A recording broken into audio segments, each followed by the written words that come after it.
On the week our company was set to be acquired, our CEO called me into his office and told me my equity grant had been miscalculated by a factor of 8 and that I would need to sign an amended agreement before the closing. He did not expect what I did next, which was to walk him through every clause of the original agreement and the cap table, both of which he had personally signed and countersigned 3 years earlier. I was the 6th employee hired at a startup. I had been the lead engineer for 3 years when the CEO found the company's exit. The offer was from a public company. The total deal value was in the high hundreds of millions of dollars. My personal equity grant, fully vested by the time of the closing, represented a life-changing amount of money.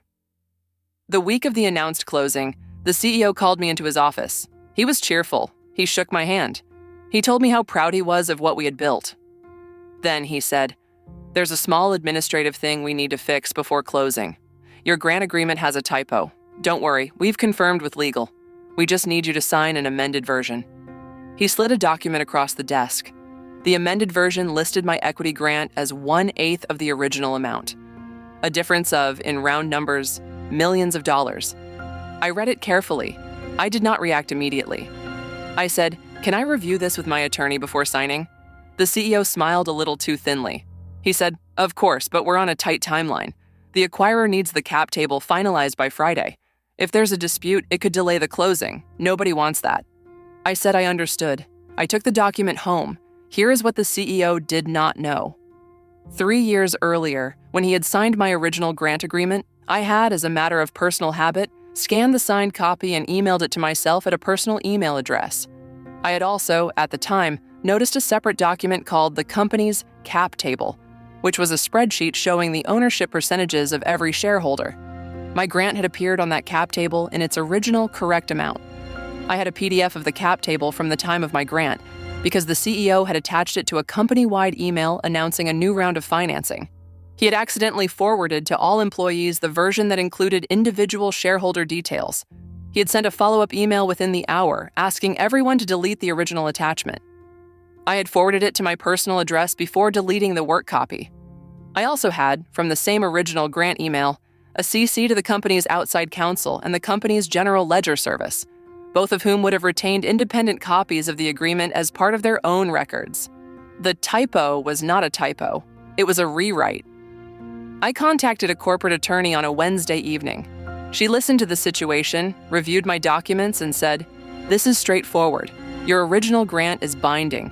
It has been signed by both parties, notated on the cap table, and referenced in outside legal records. There is no clause in the original agreement that allows unilateral amendment. What your CEO is asking you to do is to waive a significant portion of your vested equity days before a closing that will trigger payout. If you sign, you are waiving millions of dollars for nothing. If you refuse, your rights remain intact." I asked her what would happen if I simply did not sign and the closing proceeded. She said, "If the CEO fails to honor the original grant in the closing payout, you file suit immediately. The acquirer's counsel will have already reviewed the cap table and the underlying grants as part of their due diligence. They will not want a dispute on a signed, vested grant. They will almost certainly force the CEO to honor the original terms or withhold the corresponding payout in escrow until the dispute is resolved." I told her I wanted to approach this in a way that did not blow up the deal or damage my reputation unnecessarily. She drafted a short letter on her letterhead. The letter thanked the CEO for his continued leadership, confirmed my understanding of the original grant terms, referenced the cap table and the outside counsel's records, and stated that I would be happy to review any genuine administrative correction, but could not sign a document that materially reduced my vested equity without a legitimate legal basis, which had not been provided. The letter went to the CEO, with copies to the company's general counsel and the acquirer's counsel. The acquirer's counsel responded within 90 minutes. He asked to schedule a call with me and my attorney directly. He did not copy the CEO. On the call, he was professional and brief. He said the acquirer's diligence had the cap table and the original grant on file. He said any discrepancy between those documents and the closing payout would be flagged. He said he appreciated our letter and that he would work with the company's counsel to ensure that the closing reflected the documented cap table. The closing proceeded on schedule. My payout reflected my original full grant. The CEO did not mention the attempted amendment again.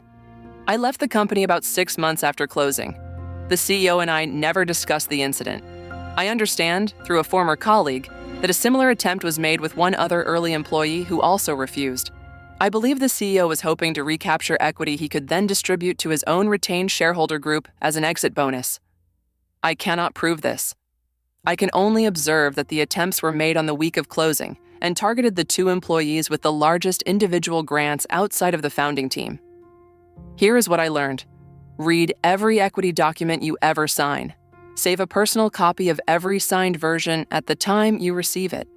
If your company ever distributes a cap table, even by accident, save it. In a good exit, these documents are worth very little because honest people honor their agreements. In a bad exit, they are worth a great deal of money, and the price of keeping them is one scan, one email to yourself, and a reminder to yourself to never throw them away. Have you ever had to defend a signed agreement? Tell me in the comments.